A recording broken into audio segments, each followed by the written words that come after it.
ደስ የሚል ውሸት ከመስማት የሚያመው ሞት ተቀብሎ መለወጥ ይሻላል። ዓለም በምኞት አትመራም በሕግ እንጂ።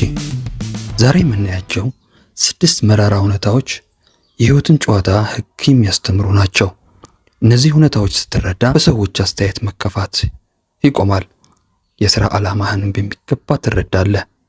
ከሁሉም በላይ ደግሞ የራስ ጌታ ትሆናለህ። ሰላም ጤና ይስጥልኝ ውድ ቤተሰቦቻችን፣ ለዚህ ቻናል እድገት ላይክ፣ ሼር፣ ሰብስክራይብ በማድረግ አብረውን ይቆዩ። የመጀመሪያ መራራ እውነት በቀላሉ ልትተካ እንደምትችል መረዳት ነው። በአንድ ትልቅ ኩባንያ ውስጥ ለ10 ዓመታት ያለ እረፍት የሰራው አበበ እንደ ምሳሌ ውሰድ። አበበ እኔ ከሌለው ይህ ኩባንያ አይቆምም ብሎ ያስብ ነበር። ነገር ግን በጤና ምክንያት ለ1 ወር ሲርቅ ኩባንያው ወዲያውኑ በሌላ ሰው ተክቶት ስራውን ቀጠለ። በስራ ቦታ ወይም በተቋም ውስጥ ያለህን ቦታ ጊዜያዊ ነው። ማንነትህ በስራ መታወቂያ ላይ ብቻ ታድርግ። ከስራ ውጪ የሚተርፍ ስብዕና፣ ክህሎትና የቤተሰብ ህይወት ይኑርህ። ሁለተኛውና ወሳኙ መራራ እውነት ሰዎች የሚያስታውሱት የተሰማቸውን ስሜት መሆኑ ነው። አንድ ሳይንሳዊ እውነታ ልንገርህ። የሰው ልጅ አእምሮ መረጃን ይረሳል፣ ስሜትን ግን ለዘላለም ያቆያል። ለምሳሌ አንድ መሪ ለሰራተኛው ስህተቱን ለማረም አስቦ በሰው ፊት ቢጮህበት ሰራተኛው የሚያስታውሰው የተሰጠውን ምክር ሳይሆን የተሰማውን ውርደት ነው። ምን ማለት ፈልጌ ነው ከማለት ይልቅ አነጋገሬ በሌላ ሰው ላይ ምን ስሜት ይፈጥራል ብለህ አስብ። ንግግርህ ቅመም ይኑረው። ሶስተኛው መራራ እውነት ጎበዝ መሆን ብቻውን በቂ አይደለም። 2 ምሳሌዎችን እናስብ። አንደኛው እጅግ በጣም ጎበዝ ነው፣ ግን ስራዎቹን ቤት ውስጥ ዘግቶ ያስቀምጣቸዋል። ሁለተኛው መካከለኛ ችሎታ አለው፣ ግን ስራዎቹን ለሰዎች ያሳያል፣ ኤግዚቢሽንም ያዘጋጃል። የትኛው ነው ስኬታማ የሚሆነው? ዓለም ዝምተኛው ጎበዝ አታውቀውም። ራስህን ማስተዋወቅ፣ ሰልፍ ፕሮሞሽን ትህትና ማጣት አይደለም፣ አስፈላጊ ክህሎት እንጂ። በስራህ ውጤታማ ከመሆን ጎን ለጎን ውጤትህን ለሚመለከታቸው ሰዎች ማሳየት ልመድ።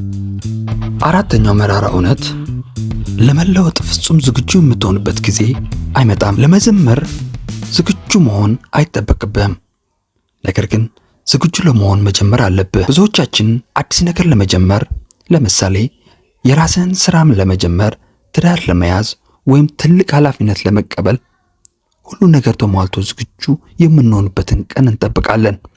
ነገር ግን እውነታው እድገት የሚጀምረው ካልተመቻቸንበት ዲስኮምፎርት ቦታ ነው። የባህር አሳማ ሎብስተር እድገትን እንደ ምሳሌ መጥቀስ ይቻላል። ይህ ፍጡር የሚያድገው የቆየውን ጠንካራ ዛጎል ውስጥ ሲጠበውና ህመም ሲሰማው ነው።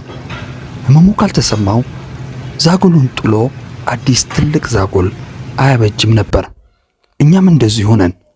ጭንቀትና አልችልም የሚል ፍርሃት ሲሰማን ያ የውድቀት ምልክት ሳይሆን የማደጊያ ሰዓታችን መድረሱን የሚጠቁመን የለውጥ ደወል ነው። ፍርሃትን እንደ ጠላት ማየት አቁሙ።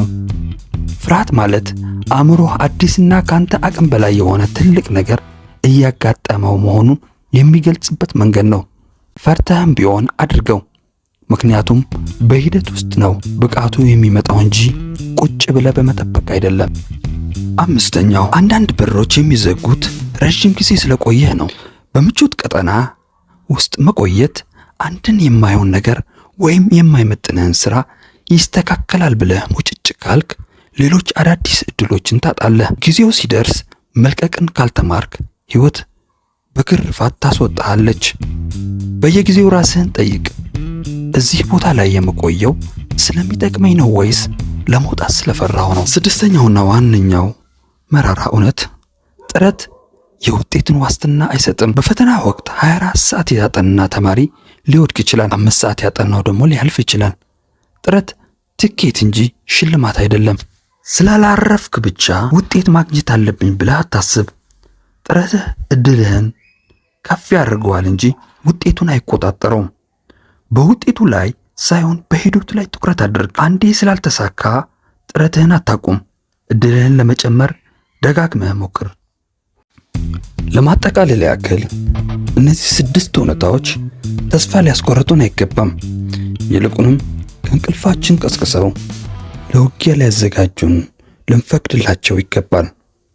አንድን ነገር ሁል ጊዜ እናስታውስ።